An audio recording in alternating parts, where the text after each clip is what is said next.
자, 오늘은 그 요한복음 10번째 시간입니다.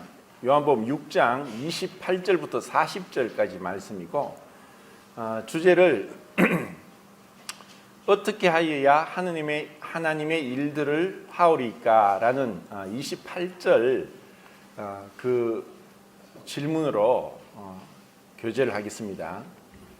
어떻게 하여야 하나님의 일들을 하오리까? 그 조금 제가 다르게 읽었죠. 그 성경에는 우리말 개역개정 성경에는 어떻게 하여야 하나님의 일을 하오리까라고 했는데, 원래 원문에는 이제 일들이라고 질문을 했고, 또 29절에 또 예수님의 답변은 하나님의 보내신 이를 믿는 것이 하나님의 일이다 하면서 이제 단수로 대답을 했습니다. 이 유대인들의 이 질문 안에는 많은 것이 내포되어 있습니다. 어떻게 하여야 하나님의 일들을 하오리까? 그 질문 자체만을 봤을 때는 이것은 굉장히 열심히 있는 그런 질문입니다. 그리고 지난 시간에도 지금 이들이 어디에서부터 주님을 따라왔냐 하면은 베세다에서 그 다음날 일어나서 주님을 찾았는데 주님을 발견하지 못했고, 제자들이 배를 타고 가는 건 보았지만 주님은 계시지 않고, 그래서 그들이 여러 소문을 통해서 가버나움까지 또 배를 타고 쫓아갔습니다. 어떻게 보면 이들은 굉장한 열심이 있는 자들입니다. 그냥 예수님의 기적을 보고 참 놀랍다 하고 그냥 그것으로 끝낸 것이 아니라 정말 예수님을 찾기 위해서 동분서주하면서 또 먼 길을 배를 타고까지 예수님을 찾아왔고, 또 그들이 예수님께 질문하기를 어떻게 하여야 하나님의 일들을 하오리까라고 예수님께 질문을 했다는 것입니다. 사실 이것이 우리 인간들에게 있어서 하나님을 향해서 어떻게 하나님의 일들을 하겠습니까? 라고 하는 질문보다 하나님을 더 기쁘시게 하는 것이 없다고 생각을 합니다. 그런데 이 말씀은 그 마태복음 19장 16절에 보면은 부자 젊은 청년 관원이 예수님께 질문을 하죠. 선한 선생님, 내가 무슨 선한 일을 하여야 영생을 얻으리까? 무슨 선한 일을 하여야 영생을 얻으리까? 자, 이것은 우리 인간이 하나님에게 질문할 수 있고 요청할 수 있는 최고의 질문이라고 했습니다. 왜냐하면 무슨 선한 일을 하여야 영생을 얻으리까? 이것은 어떤 인간에게도 답변을 얻을 수 없기 때문이고, 어떤 인간도 그의 어떤 부귀영화, 지식, 또 권력, 명예, 이 모든 것에도 불구하고 인간으로서는 여기서 답변을 할 수 없습니다. 그리고 우리 인간에게 있어서 이것보다 더 중요한 질문은 없습니다. 우리가 지금 이 시간에 복음을 전하는 것이 아니라 근본적으로 하나님 앞에서 우리의 모습들을 보기 위해서 지금 교제하고 있습니다. 동일하게 요한복음 6장 28절에서도 어떻게 하여야 하나님의 일들을 하오리까? 이제 이 유대인들에게 있어서 이제 예수님의 기적을 행하는 것을 보고 또 어느 정도 믿고자 하는 마음, 아직까지 믿은 것이 아니라는 것은 분명합니다. 36절에 보면은 이제 그들이 믿지 않는다는 것을 이제 알 수가 있는데, 어떻게 하여야 하나님의 일들을 하오리까? 그들이 이러한 질문을 한 것은 구약의 바탕을 통해서 질문을 했다고 생각합니다. 구약에는 모세를 통해서 하나님께서 이스라엘 백성에게 십계명을 주셨습니다. 그리고 이것을 유대인들은 또 모세 오경 안에서 금지 명령과 또 행하라는 명령을 나누어서 613가지로 나누었습니다. 그들이 생각할 때 하나님의 일들, 이것이 한 가지가 아니라 이 많은 것들을 어떻게 해야 되는가 하는 것이 그들의 가장 큰 질문이었다고 생각합니다. 이것은 오늘날 이 세상 사람들도 마찬가지입니다. 교회 나오지 않는 사람들은 우리가 제껴두고 교회 나오는 사람들 중에서 하나님을 믿고자 하고 알려고 하고 또 천국 가고자 하고 또 예수님 말씀을 어느 정도 알고 하는 사람들 치고 이와 같은 마음이 없는 사람은 없을 겁니다. 어떻게 하면은 하나님의 일들을 할 것인가? 이것은 우리 인간들 에덴 동산을 떠난 우리 모든 인간들에게 나름대로 이것이 숙제라고 생각합니다. 그런데 가인이 하나님을 알았고 또 믿었다고 생각하고 또 그는 그 나름대로 열심히 농사를 지었고 그 소산물을 하나님께 제사를 드리면서 예배를 드렸습니다. 그런데 하나님께서는 그 가인의 제물과 가인을 받지 않았습니다. 가인의 입장에서는 참으로 이해할 길이 없는 일입니다. 어쩌면 가인은 농사를 지으면서 그의 어떤 능력, 그의 노력, 수고, 흘린 땀 이것을 생각할 때 많은 기쁨을 얻었다고 생각합니다. 농사를 지어본 경험이 있는 형제님 얘기를 들어보니까 아침마다 잠에서 깨어나서 새벽 일찍 심어놓은 농작물을 바라볼 때 밤사이에 또 놀랍게 자라고 크고 성장한 것을 볼 때 무한한 기쁨을 느낀다는 그러한 고백을 들어봤습니다. 처음에는 씨고 또 모종이고 이것을 심었는데 하루하루가 다르게 무럭무럭 자라납니다. 그리고 정말 귀한 열매가 나고 그것을 또 시장에 내다 팔고 또 수익이 나고 이것은 참 놀라운 겁니다. 가인에게 있어서도 아직까지 타락하고 나서 얼마 되지 않은 가운데 있기 때문에 가인의 농사에 대한 지식은 지금 오늘날 어떤 농부보다 더 많았지 않을까 생각을 합니다. 그래서 많은 수확물을 얻었고 또 그것은 그가 노력했고 힘을 들였는 그 소산물을 하나님께 드린다는 것, 그것은 그에게 큰 자부심이고 또 자랑일 수도 있었다고 생각을 합니다. 그런데 하나님은 그것을 받지 않으십니다. 왜 하나님이 그렇게 하셨을까? 이것은 하나님의 그 입장에서 하나님께서 받으실 수 없는 충분한 이유가 있고 또 그것이 하나님이 부당하시고 불의하신 분이 아니라는 것은 너무나 분명합니다. 왜냐하면 하나님이 원하시는 뜻이 아니기 때문입니다.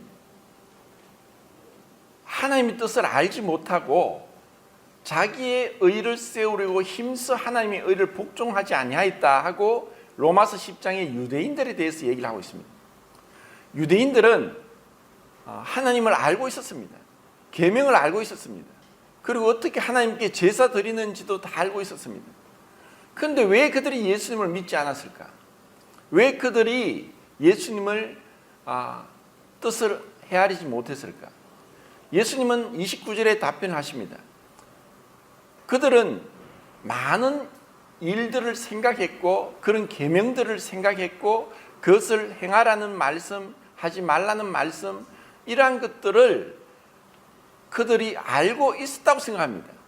그런데 예수님의 답변은 하나님이 보내신 일을 믿는 것이 하나님의 일이다. 그래서 하나님의 일은 하나님이 보내신 예수님을 믿는 것이 하나님의 일이라고 한마디로 말씀하셨습니다. 그런데 그들이 이러한 믿음이 없었다는 것도 또 놀라운 의구심이 들게 하는 말씀입니다. 그들의 행동을 봤을 때는 멀리서까지 예수님을 찾아왔고 쫓아왔던, 그리고 5,000명 이상 먹었던 오병이의 기적을 통해서 기적을 체험했던 자들이 대부분이 돌아갔습니다. 그런데 이들은 그 중에서 열심히 있는 사람들입니다. 그런데 예수님은 그들에게 속지 않습니다. 그들이 온 것은 떡을 먹고 배부르고 또 이 예수님을 그들이 생각하는 구세주로, 왕으로서, 로마 식민지에서 해방할 정치적 지도자로서 세워보자는 그러한 마음이 있었고, 그들의 뜻대로 예수님을 원하는 대로 그들이 예수님을 대하기를 바랐던 것이 그들의 마음이었습니다. 그런데 예수님은 그들에게 속지 않습니다. 많은 사람들이 예수님을 믿는다고 하면서 그들이 원하는 예수님, 그들이 마음에 소원하고 그리고 있는 그 예수님을 생각하고 믿는 것이 아닌가 우리는 생각할 수 있습니다. 그러면은 왜 그들이 이란 하나님의 일들과 하나님의 일, 믿는 것과 행하는 것에 대해서 어떠한 차이가 있을까? 그러면 믿음이란 것은 그냥 행하지 않고, 믿음이란 것은 단순한 어떤 움직이지 않는 정적인 그러한 것일까라고 생각할 때 전혀 그렇지 않습니다.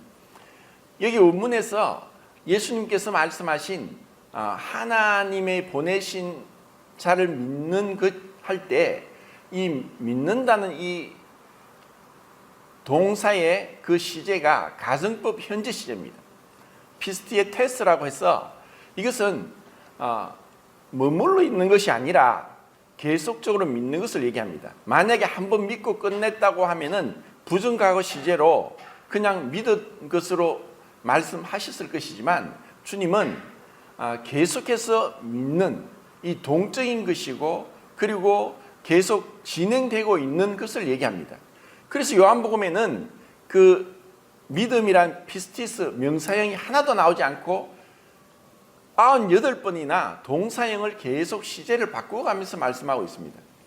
그러면 믿음은 동적인 것이고 그리고 멈춰 있는 것이 아니고 단순한 지적인 것이 아니라 계속해서 믿는 것이라는 것을 우리는 알 수 있습니다. 여기서 요한복음에서 여러 구절들이 있는데 몇 구절을 한번 보면서 이제 믿음에 대해서 한번 생각해 보겠습니다. 3장 12절입니다. 자, 읽겠습니다. 시작.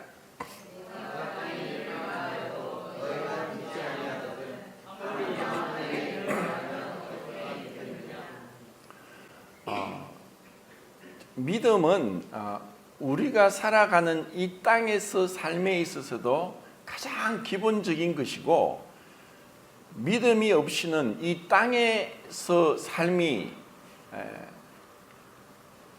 전혀 되지 않는다고 우리는 알 수 있습니다. 왜냐하면은 만약에 이제 이것을 반대로 생각했을 때 땅에 살면서 우리가 사람들과의 어떤 관계에서 그들의 말을 믿지 않으면은 불안해지고 의심이 들고 그리고 그것으로 인해서 두려움도 생기기도 하고 또 쓸데없는 망상에 빠질 수도 있습니다. 제가 전에도 그런 말씀을 드렸는데 짐승들은 결코 깊이 잠들지 않습니다.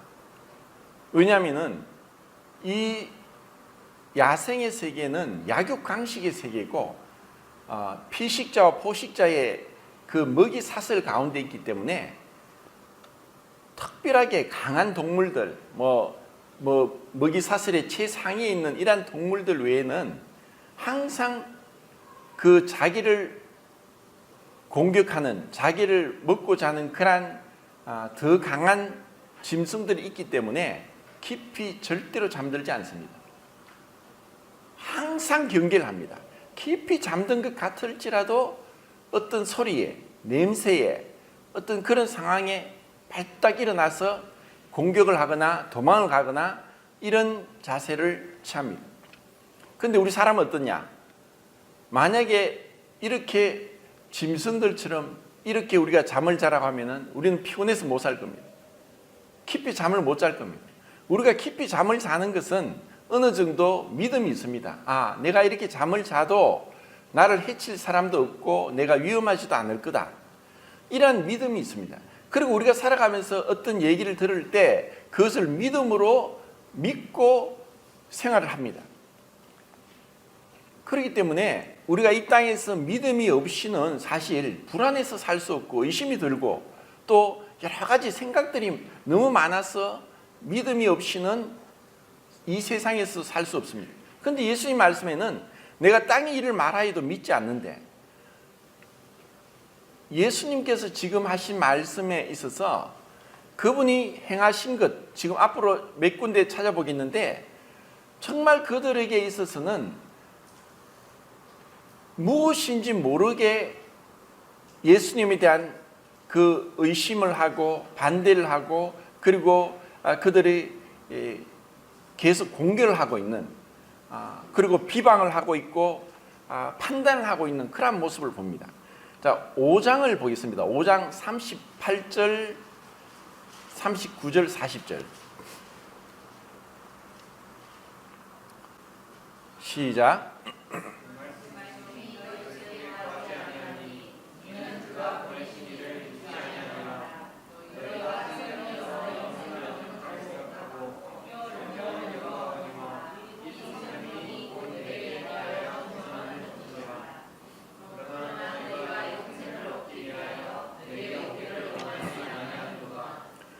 이제 여기서 이제 믿는 것을 두 가지로 볼 수 있는데, 믿는 것은 그 말씀을 믿는 것은 말씀이 거하는 것이고, 그리고 말씀의 주인 되신 예수님께 나가는 것입니다. 이제 유대인들은 영생을 얻기 위해 성경을 참고하고 연구하고 읽고 했습니다. 그런데 그들이 영생을 얻기 위해서 성경을 읽었지만 예수님을 믿지 않고 예수님께 나가지 않고 그 말씀이 그 가운데 거하지 않았다. 아까 제가 말씀드리기를, 믿는다는 것은 어떤 정적인, 움직이지 않는 그 어떤 한 번의 어떤 경험으로 끝나는 지적인 동의나 그러한 것이 아니라 계속해서 진행되는 그 동적인 것이라고 말씀을 드렸습니다. 여기서 예수님은 말씀이 거하지 않는다, 계속 머무른다, 머무는 것이 그 말씀을 듣고 잊어버리는 거예요. 마태복음 13장에서 씨 뿌리는 비유에서 말씀을 들었는데, 기쁨으로 말씀을 들었는데 그 말씀이 열매를 맺지 못하는 것은 햇빛이 나서, 또 아니면은 가시덤불의 기운이 막혀서, 돌짝밭에서 그렇게 뿌리를 내리지 못해서, 그래서 이것이 태양빛이 마른 것은 어쩌면 세상의 염려와 죄의 유혹, 그리고 마귀가 말씀을 빼앗아 갔어, 이러한 여러 가지 이유로 말씀을 처음 들었지만 그 말씀을 곧 잊어버리는 거예요. 그들이 왜 믿지 않느냐, 이런 여러 가지 이유로 죄의 유혹, 세상의 염려, 또 마귀의 속임수, 또 마귀가 이 말씀을 잊어버리게 한 이러한 것들로 말씀을 들었고 처음에는 기쁘다고 했지만 그 말씀이 계속 머무르지 않는다는 것이고, 그리고 그 말씀의 주인 되신 예수님께로 나아가지 않고 그분과의 관계가 없다는 것입니다. 믿음이라는 것은 단순히 어떤 사물의, 또 예수님이 행하신 어떤 십자가의 사역, 그러한 것을 믿고 끝나는 것이 아니라 그 예수님과의 관계가 계속되는 것을 얘기하고 있다는 것입니다. 그러니까 유대인들이 성경을, 영생을 얻기 위해 성경을 상고하지만 그 성경에서 말씀하는 예수님께 나가지 않고 그 말씀이 계속 그들에게 머물러 있지 않다는 것입니다. 자, 그 뒤에 46절, 47절 또 읽겠습니다. 시작.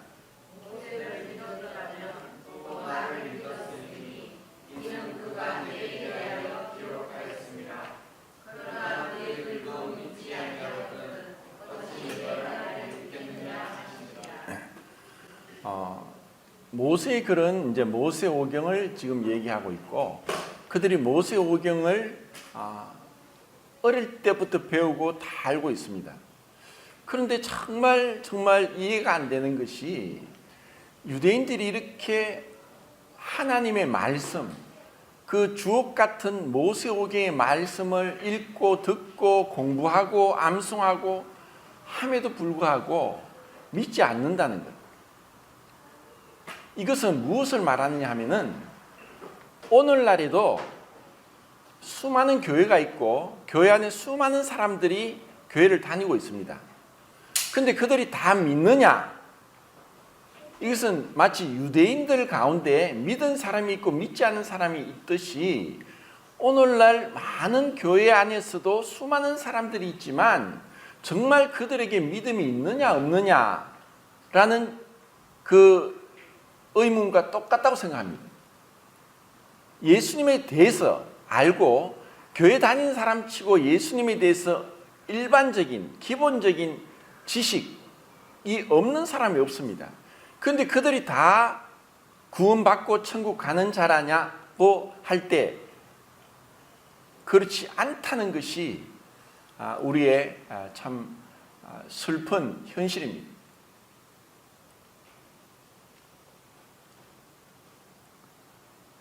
왜 그들은 믿음이 없을까? 아는데, 알고 있는데도 전혀 상관이 없이 이방인들을 향해서 말씀하는 게 아닙니다. 유대인들을 향해서 말씀합니다. 그리고 어쩌면 이 말씀이 오늘날 우리에게도 해당될 수도 있습니다. 내가 정말 하나님을 아는가? 믿고 있는가? 그 말씀이 그 안에 거하고 있는가? 내가 그분 가까이 가고 있는가? 그분을 만났는가? 그분과 교제가 있는가? 그분의 말씀을 듣고 있는가? 그분의 음성을 듣고 있는가? 그분의 뜻이 무엇인지 알고 있는가? 그분이 나에게 무슨 요구를 하시는가? 내가 그분을 만나게 될 것인가? 그분이 나를 어떻게 판단하실 것인가? 이런 여러 가지 질문들을 우리는 해봐야 되고, 나에게 정말 그 예수님과의 관계가 어느 정도인가? 그냥 TV에서 누구를 안다. 우리나라 대통령도 알고 미국 대통령도 안다. 그런 아는 것이 아니라 분명히 나는 그 사람을 안다고 하지만 그 대통령이 나를 모른다면 그것이 관계가 없다는 것이죠. 하나님을 믿는 것도 그와 같다고 생각합니다. 우리가 하나님을 안다고 하고 믿는다고 하고 또 하나님의 말씀을 듣고 하지만 하나님이 나를 아시는가? 하나님이 나를 아시느냐? 그것을 어떻게 알 수 있습니까? 그래서 사람들이 죽어봐야 알지. 죽어봐야 알지. 이런 말을 하는 거예요. 그것은 확신이 없다는 거죠. 그런데 정말 여기서 확신을 가진 사람들도 실제로 거짓 확신을 가진 사람도 많다는 것입니다. 왜냐? 이단에 빠진 사람들, 그들은 철저하게 믿고 있습니다. 정말 확고부동합니다.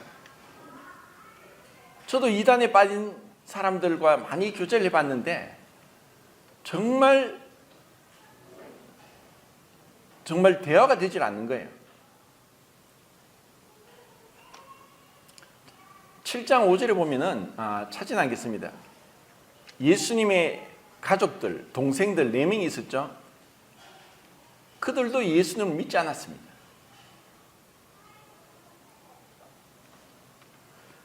지금 그 요한복음 7장 같으면은 이제 거의 그분의 사역이 이제 중반기로 넘어서서 이전에 많은 그 기적들을 행하셨고 그리고 말씀하셨고 한데도 불구하고 그들도 믿지 않았습니다. 정말 그 당신이 이스라엘에 나타내려고 하면 왜 지방에서 이렇게 일하셨느냐, 예루살렘에서 일해야 되지 않느냐, 이렇게 말하면 그 동생들도 예수를 믿지 않았다는 것입니다. 그리고 9장 18절에 보면은 날 때부터 소경된 자를 예수님이 눈뜨게 했습니다. 날 때부터 소경된 자를 눈뜨게 했는데 유대인들이 그 눈을 뜬 사람을 향해서도 이 사람이 그 날 때부터 소경된 자가 아니다 하고 안 믿는 거예요.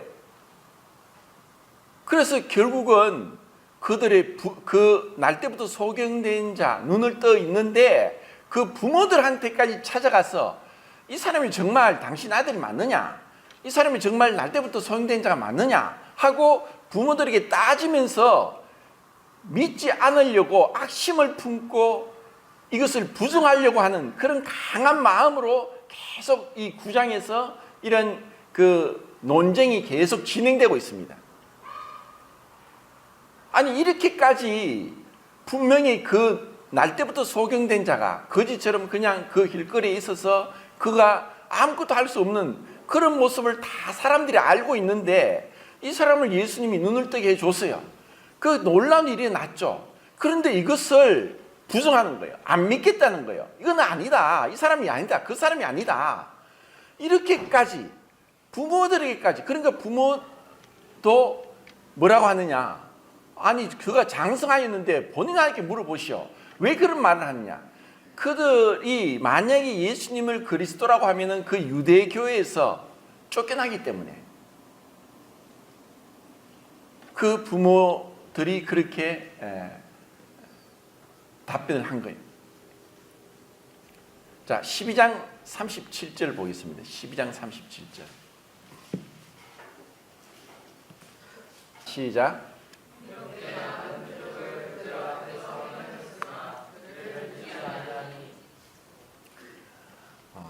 이제 12장은 사도 요한이 예수님의 기적을 7가지로 압축해서 7가지만을 선별해서 기록했습니다. 그리고 11장의 마지막 죽은 지 나흘이나 되어서 썩은 냄새가 나는 나사로를 살려주셨고 이것이 소문이 쫙 퍼졌습니다. 그리고 이제 12장에서는 그렇게 살아난 나사로가 있고 그리고 예수님을 위해서 잔치를 했습니다. 베다니에 그 문둥이였던 시몬이 문둥병자였는데 예수님께서 그 시몬의 문둥병까지 고쳐주셨습니다. 그래서 문둥이 시몬은 자기 집에서 예수님을 위해서 잔치를 하는데 죽었다가 나흘이나 되어서 살아났던 나사로도 불러왔습니다. 그리고 그의 동생들인 마르다 마리아가 이제 이러한 잔치를 위한 음식 준비를 하고 있는 그러한 것을 보고 그리고 마리아가 예수님께 그 300데나리온이라 되는 그 향유 나드향 옥합을 깨뜨리고 예수님의 발에 그 붓는 그런 장면을 기록하고 있습니다. 그런데 거기서 많은 사람들이 이 자리에 왔는데 왜 왔느냐? 예수님도 보고 죽었다가 살아났다고 하는 나사로도 보기 위해서 왔다고 했습니다. 그들에게 있어서 정말 그 예수님이 죽은 자를 살렸다는 그러한 기적적인 일을 행하셨다는 예수님을 보는 것도 하나의 그들의 그 과제였고 그리고 정말 죽었다가 살아났던 나사로를 보는 것도 그들의 과제였습니다. 이것은 뭐 당연하다고 생각할 수도 있겠지만 정말 이들이 예수님을 믿었을까요? 예수님 말씀하십니다. 이렇게 하셨는데도 그들이 믿지 않는다. 참 무섭다는 생각을 합니다. 정말 무서운 거예요. 2000년 전의 사건이고 현장에 있었고 그들이 직접 눈으로 목도했고 경험했고 이런데도 불구하고 그들이 다 믿은 것이 아니라는 거예요. 믿음은 모든 사람의 것이 아니다. 그럼 왜 그들이 이렇게 믿지 않는가? 이렇게 보고도 믿지 않으면 뭘 어떻게 해야 되겠느냐?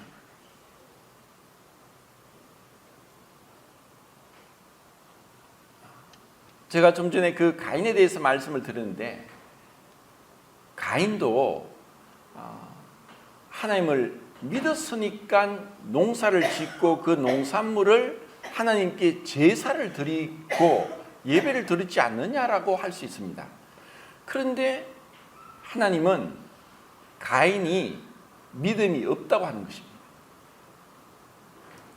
믿음으로 드리지 않았다는 것입니다. 이것이 히브리서 11장에 나옵니다.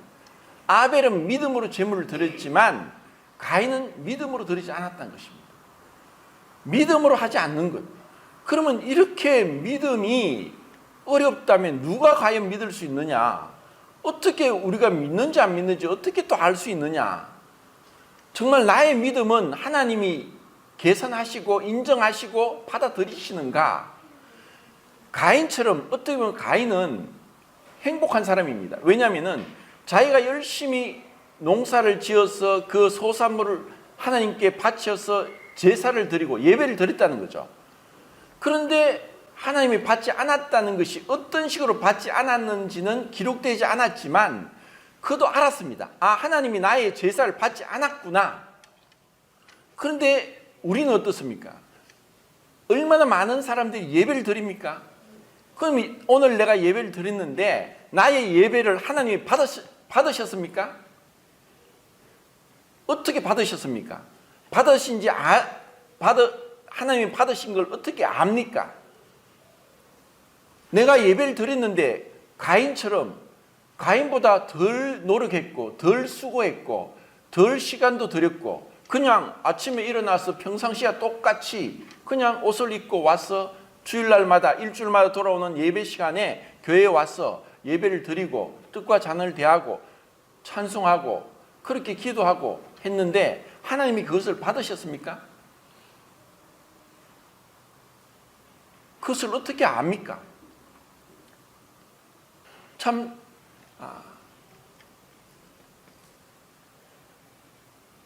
우리는 지금 가인보다도 더 어떻게 보면은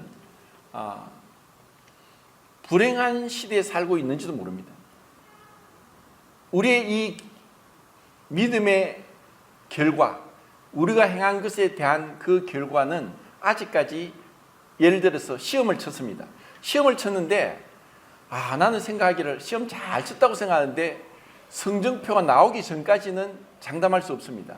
시험 잘 쳤다고 하는 사람들 중에서 막상 성적표 나오면 엉망인 사람도 있고 야 정말 난 시험을 못 쳤다고 생각하는데 성적표를 받으면 또 자기 생각보다 더 잘 나올 수도 있듯이 이러한 것이 결국 그러면 나는 하나님 앞에 믿음을 갖고 있습니다. 난 열심히 주님을 섬기고 있고 이것도 했고 저것도 했고 이렇게 나는 이제까지 구원받고 나서 이렇게 예배를 드렸고 또 교회 안에서 이런 봉사도 했고 이렇게 했습니다.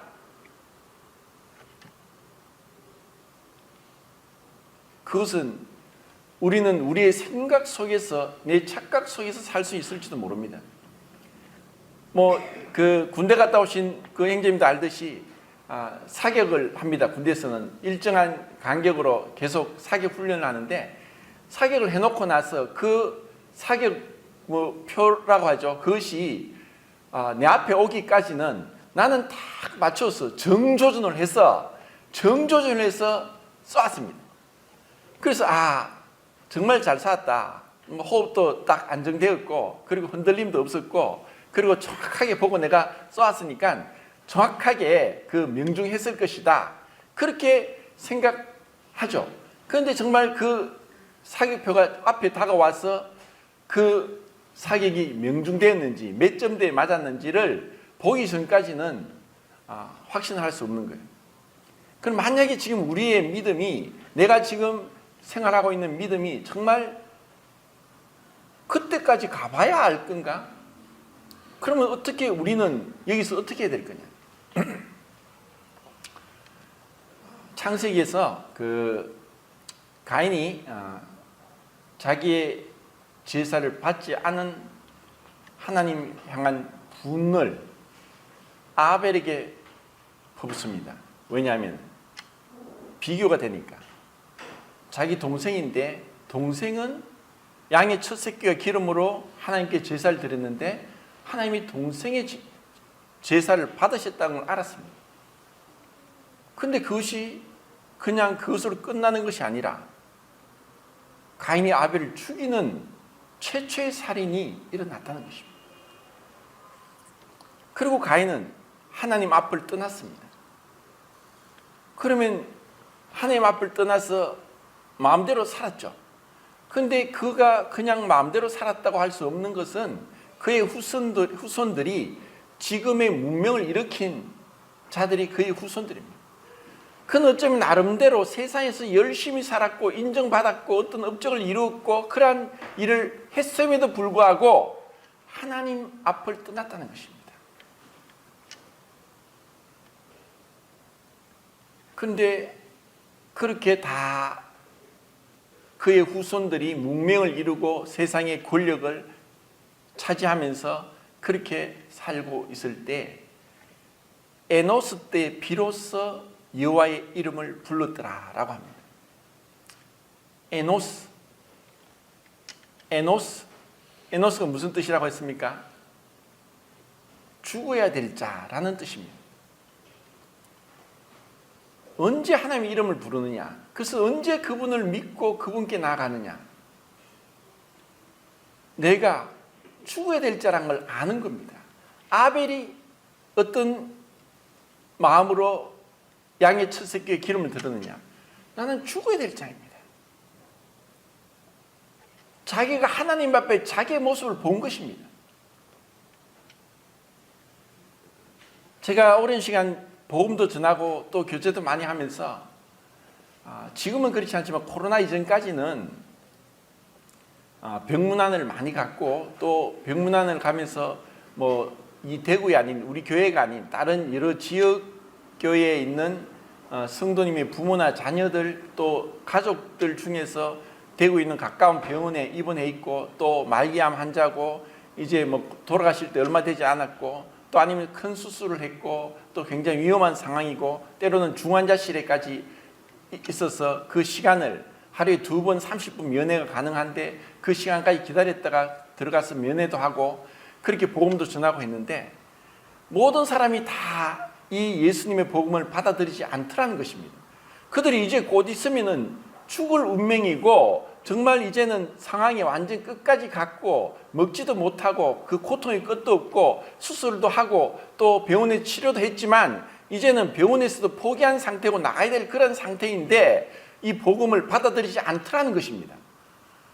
이것은 정말 우리 인간에게 얼마나 이 죄가 무섭고 이 죄가 정말 지독한지를 보여주는 것입니다. 그리고 정말 이렇게 믿지 않는 그 사람들 중에는 사람마다 다르겠지만 어렵게 고아로 자란 사람, 자수성가한 사람, 그리고 지식이 많은 사람, 그리고 어떤 세상적인 명예가 많은 사람, 마치 니고데모는 예수님을 직접 만났고 그 밤에 예수님을 찾아갔고 그분과의 정말 놀라운 대화를 통해서 사람이 거듭나지 아니하면 하늘나라에 들어갈 수 없다는 그런 말씀을 듣고서도 그 당시에는 믿지 않았다는 것입니다. 그는 많은 생각이 있었고 의심이 있었고 질문이 있었고 믿지 못하고 괴로운 표정으로 근심하는 가운데 돌아갔습니다. 그런데 사마리아 수가 여자는 남편이 6이나 있었어요. 그런 여자가 도덕적으로 타락하고 손가락질 받는 여자가 예수님과의 그 짧은 대화 속에서 예수를 만나고 나의 모든 일을 알고 있는 분을 만났다, 그리스도를 만났다 하고 그는 놀라운 전도자로서 변신했던 것을 봅니다. 정말 예수님을 믿는 것은 방해가 되는 것이 가인과 같이 능력이 있는 자, 나는 이 정도의 업적을 이뤘다. 그런 자들은 자기 의지가 강합니다. 자부심이 대단합니다. 그리고 그들은 어느 정도 성공을 했습니다. 나는 이렇게 했다. 이러한 것들이 결국 예수님을 믿지 못하는 거예요. 유대인들이 지금 그렇습니다. 유대인들이 왜 예수를 믿지 않느냐? 그들은 대단한 자부심이 속에 살고 있습니다. 그들은 하나님을 알고 있습니다. 그리고 모세오경을 읽고 있고 영생을 얻기 위해서 성경을 상고하고 연구하고 읽고 암송도 하고 있습니다. 그리고 예수님을 기적을 직접 그들은 목격했습니다. 그 현장에 있었습니다. 그런데 믿지 않아요.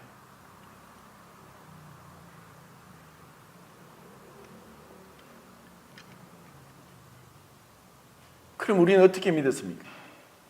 우리는 어떻게 예수님을 믿었습니까? 두 가지입니다. 자, 요한복음 6장으로 다시 오겠습니다.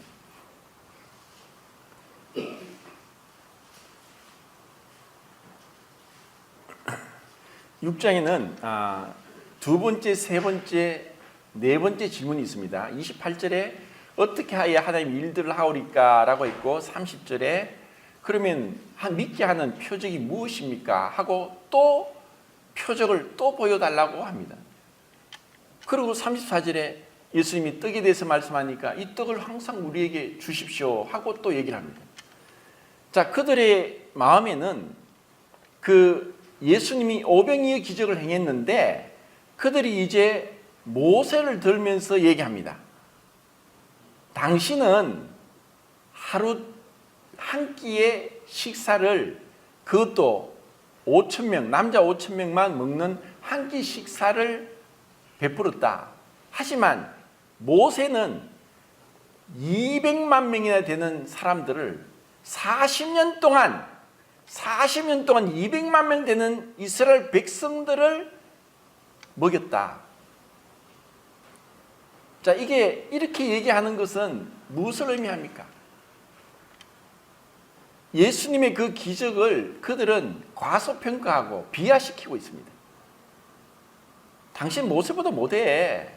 당신 겨우 한 끼 식사 그 몇만 명 먹인 거 가지고 어디 감히 모세하고 비교하느냐. 모세는 40년 동안을 200만 명 되는 사람을, 자, 남자만 20세에서 50세까지 60만 3,550명, 남자만 20세에서 50세까지 60만 3,550명을 먹였어요.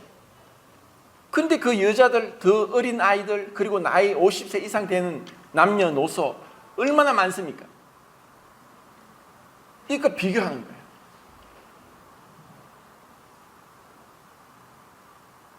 왜 그들이 믿지 않은가? 그 보고도 믿지 않았는가는 그들의 생각에 있습니다. 그들의 고집에 있습니다. 그들의 판단이 있습니다. 정말 무서운 거예요. 마태복음 18장 3절에는 너희가 어린아이 같지 아니하면 하늘나라에 들어갈 수 없다고 말씀했습니다. 그들에게는 어린아이 같은 단순한 믿음이 없어요. 그래서 예수님은 35절에 예수님이 내가 진실로 너에게 이르노니 나는 생명의 떡이다. 내게 오는 자는 결코 줄이지 않을 것이요 나를 믿는 자는 영원히 목마르지 않으리라고 놀라운 말씀했습니다. 그것은 모세가 너에게 준 것이, 그들은 저희 조상이라고 했지만 예수님은 나중에 48절 59절에 너희 조상이라고 합니다. 그들은, 그 유대인들은 그 혈연 공동체, 종교 공동체, 깊은 연대감에 사로잡혀 있고 1400년 전에, 지금 이 말씀하고 있는 1400년 전에 유대인들, 그들 조상에 일어났던 일들이 자기들이 일어났던 것처럼 우리 조상이라고 이야기를 하면서 강한 연대감을 얘기합니다. 근데 모세가 준 것이 아니라 하나님이 주셨다.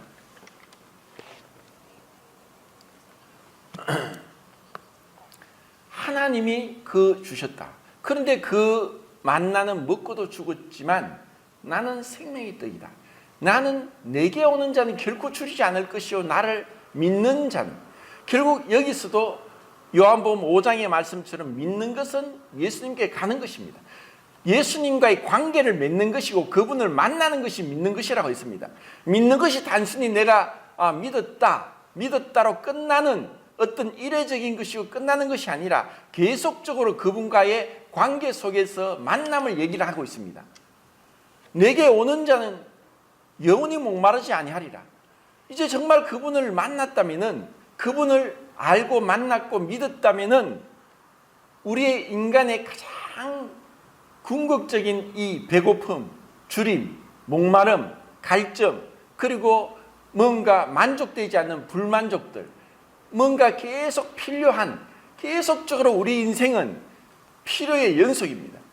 뭔가를 채워지면 또 그것이 또 지나면 또 다시 채워져야 되고 계속해서 반복되는 그 필요의 연속이 우리 인생입니다.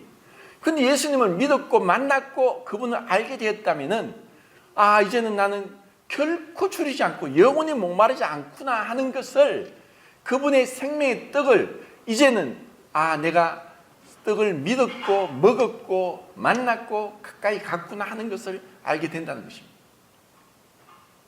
그리고 예수님이 지금 내게 오는 자는 결코 줄이지 않을 것이라 하고, 또 내게 오는 자, 37절 읽겠습니다. 37절, 36절 37절입니다. 시작. 내가 너희에게 이르기를 너희는 나를 보고도 믿지 아니하는도다 하느니라. 아버지께서 내게 주시는 자는 다 내게로 올 것이요 내게 오는 자는 내가 결코 내쫓지 아니하리라. 그들을 향해서 그들이 믿음이 없다는 것도 알고 계셨는데 주님은 아버지께서 내게 주신 자는 다 내게로 올 것이고 내게 오는 자는 내가 결코 내어 쫓지 아니하리라. 굉장히 난해한 그러한 말씀인 것 같아요. 아버지께서 내게 주시는 자는 내게 올 것이요. 그러면 우리가 믿는다는 것은 어떤 부분에 있어서 우리는 전도자이지 구원자가 아닙니다. 우리가 구원을 줄 수 없어요. 우리는 그 구원자이신 분께 인도하기 위한 도구에 불과할 뿐이라는 것입니다. 그리고 예수님도 그렇게 말씀하십니다. 아버지께서 내게 주시는 자가 내게로 온다. 이것은 그분의 절대적인 주권을 말씀하고 있습니다. 그리고 또 그 밑에 내게 오는 자는, 그러면 어떻게 우리가 예수님을 믿을 수 있는가? 아버지께서 영세전에 창세전에 예정하시고 선택한 자들만 믿는 것인가 하는 이러한 질문을 할 수 있고, 이것이 또 오늘날 오랫동안 이 신학적인 논쟁이 된 그런 질문입니다. 근데 분명히 예수님은 또 말씀하고 있습니다. 이것이 단순히 그분의 주권적인 그러한 선택뿐 아니라 우리에게도 주어진 것입니다. 분명히 그것은 우리가 믿는 것은 그분의 은혜로운 창세전의 그리스도 안에서 우리를 선택한 것이지만, 믿지 않는 것은 그러면 그분이 선택하지 않았기 때문이 아니라 우리가 믿지 않았기 때문이고, 그 책임의 결과는 믿지 않는 자에게 돌아갑니다. 만약에 그렇지 않다면 하나님은 심판하실 수 없습니다. 하나님의 심판은 불의한 것이고 부당한 것입니다. 왜 그들이 믿지 않느냐? 자, 유대인들을 향해서 우리는 알 수 있습니다. 이들은 너희들은 나를 보고도 믿지 않는다. 이렇게까지 했는데, 이렇게까지 기적을 다 베풀고 했는데도 믿지 않는다. 그거 왜 믿지 않느냐? 그들의 고집이란 것입니다. 그들의 생각이란 것입니다. 그들의 자부심. 나는 이 정도까지 했어. 가인이 나는 이렇게 해서 농사를 지었는데, 처음에는 조그만 것이 이렇게 농사를 지으니까 이렇게 많은 수확물을 내가 얻었어. 야, 내 능력이 이렇게 놀라운 거야. 그는 대단한 자부심이 있었던 사람이라고 생각합니다. 우리는 알게 모르게 사람들마다 다 자기 자랑합니다. 지렁이도 밟은 꿈틀거린다. 그 말은 지렁이처럼 하찮은 것도 나름대로 뭔가 항변을 하고 있다는 것이고, 나름대로 다 자랑이 있습니다. 어린아이라도 그런 것이 있고, 나이든 노인들도 그런 것이 있고, 그리고 배운 사람만 그런 것이 있는 것이 아니라 배우지 못한 사람도 있고, 우리는 어떤 의미에서 우리 자신을 자랑하고 그 스스로 자기가 만족하고 자부심 속에 살아가고 있다는 것입니다. 근데 그 모든 것들이 그 하나님 앞에서 가인이 정말 그렇게 열심히 농사를 지어 그 제사를 드렸다 할지라도, 가인이 냉정하게 정말 정직하게, 그래, 이것은 내가 만든 것이 아니라 나는 다만 수고했을 뿐이야. 나는 씨를 뿌리고 물을 주고, 그리고 잡초를 뽑고 가시 엉겅퀴를 뽑고 해서 돌보았을 뿐인데, 여기서 이렇게 많은 수확물이 나게 하는 것은 하나님이 하신 거야. 하나님이 물도 주셨고 땅도 주셨고, 하나님이 이 씨를 주셨고, 그리고 갖가지 채소들, 갖가지 과일들, 이러한 것들을 주셨지. 하나님이 주셨기 때문에 내가 이렇게 한 것이지 내가 한 것이 아니야. 그래서 전적으로 주님 앞에, 자기가 그 전능자 앞에서, 그 완전하신 분 앞에서 겸손하게, 주님, 제가 이렇게 열심히 했지만 이것이 제 노력의 결과가 아닙니다. 하나님의 은혜입니다. 이것이 근본적인 차이라는 것입니다.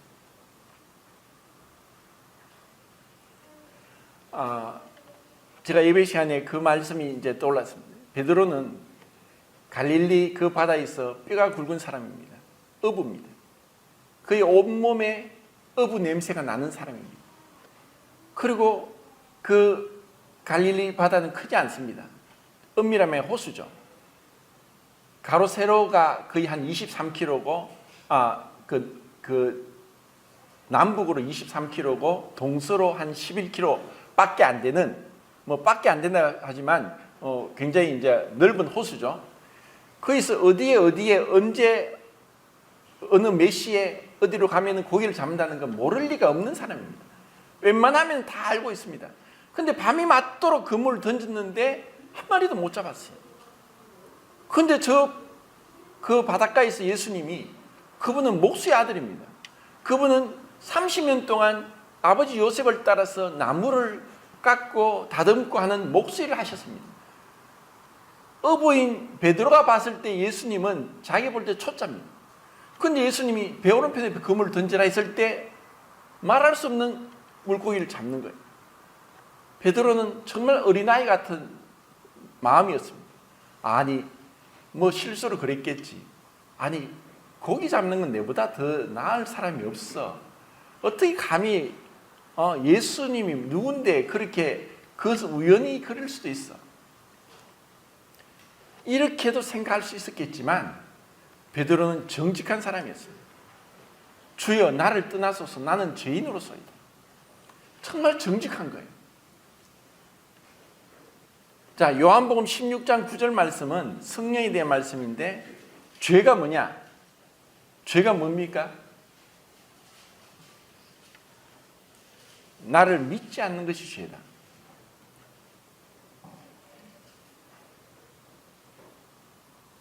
믿지 않는 것. 그 믿음 안에는 자기 부인이 있고 하나님에 대한 인정이 있습니다.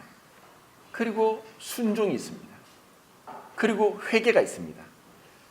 믿음의 요인은 회개고, 믿음의 본질은 자기 부인이고, 믿음의 결과는 순종입니다. 그럼 죄는 뭐냐? 회개가 없습니다. 그리고 자기 부인이 없습니다. 그리고 순종이 없습니다. 우리가 사람들이 믿는다고 할 때 거기서 속으면 안 됩니다. 예수님도 속지 않았습니다. 너희가 나를 믿지 않는구나.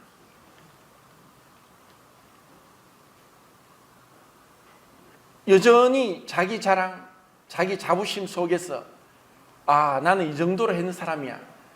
자기에 대한 신뢰가 있는 사람, 자기 신념이 강한 사람, 자기 의지가 강한 사람, 이러한 사람들은 정말 하나님 앞에 자기 모습을 못 보는 거예요. 그래서 성령이 죄에 대해서 깨닫게 해주시고, 정말 내가 그분을 믿지 않고 내 자신을 믿고 있었고 내 자신을 자랑하고 있었다는 것을 알게 해주는, 그것이 하나님의 은혜란 것입니다.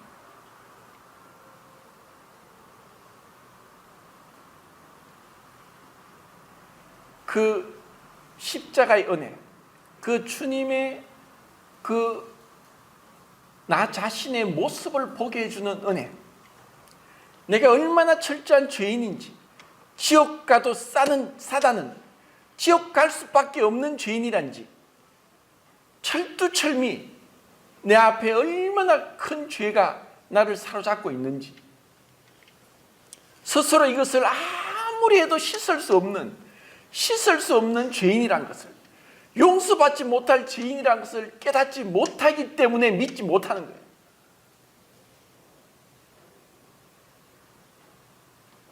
우리가 복음을 전하면서 수많은 사람이 믿는다고 했습니다. 그리고 많은 사람이 침례를 받고 순종했고 믿었습니다. 정말 그들이 믿었는가? 하나님은 우리의 중심을 보십니다. 내 마음 중심을 보십니다. 사람은 속일 수 있어도 하나님은 속일 수 없습니다. 정말 내가 믿는다고 하니까 교회 나오고 예배도 드리고 지금까지 생활했죠. 그런데 믿음의 요인이 회개가 없다. 여전히 죄에 대한 자각이 없고 죄를 슬퍼하고 죄에 대해서 정말 괴로워하고 가슴 아파하는 그러한 회개가 없다. 그리고 믿는다고 하면서 자기 부인이 없다. 여전히 자기 신념, 자기 자랑, 자기 확신, 그 속에 있다. 그리고 순종이 없다. 믿는다고 하는데 왜 순종하지 않는가? 어떤 삶의 결과, 믿음의 결과인 순종이 없이 열매가 없다. 그래서 믿지 않는 겁니다. 주님께 나가지 않은 것이고 말씀이 그 안에 거하지 않는 것이고. 자, 38절 읽겠습니다. 38절 시작. 내가 하늘에서 내려온 것은 내 뜻을 행하려 함이 아니요 나를 보내신 내 뜻을 행하려 함이니라. 예수님은 우리에게 보여줍니다. 주님이 오신 것은 내 뜻을 행하려 함이 아니라, 주님은 하나님 아버지에 대한 믿음이 분명했습니다. 믿음은 결국 아버지를 뜻을 이루기 위한 것이다. 우리의 믿음도 나의 신념이 아니라 주님이 나타나기 위한 것이고 주님의 뜻을 실행하기 위한 것이 나의 믿음이 되어야 되는 것이고, 또 결국 이렇게 해서 예수님은 우리를 다시 살리실 것이고, 우리가 주님께 오는 자는 결코 내어 쫓김을 받지 않고 마지막 날에 살아날 것을 우리가 확신하고 있다는 것. 그리고 우리는 그분 안에서 완전한 연합 가운데서 영생복락을 누릴 것을 우리는 확신을 주신 그 주님, 그 믿음을 주신 주님, 이것이 나의 것이 아니라 주님이 주신 것이고, 주님이 나를 믿게 하시고 깨닫게 하시고 엎어지게 하시고 무릎 꿇게 하신 그 주님께 영광을 돌리게 된다는 것입니다. 우리 모두 이런 놀라운 믿음 안에서 주님 앞에서 그렇게 열매 맺는 삶이 되길 참 바랍니다. 네, 이상입니다.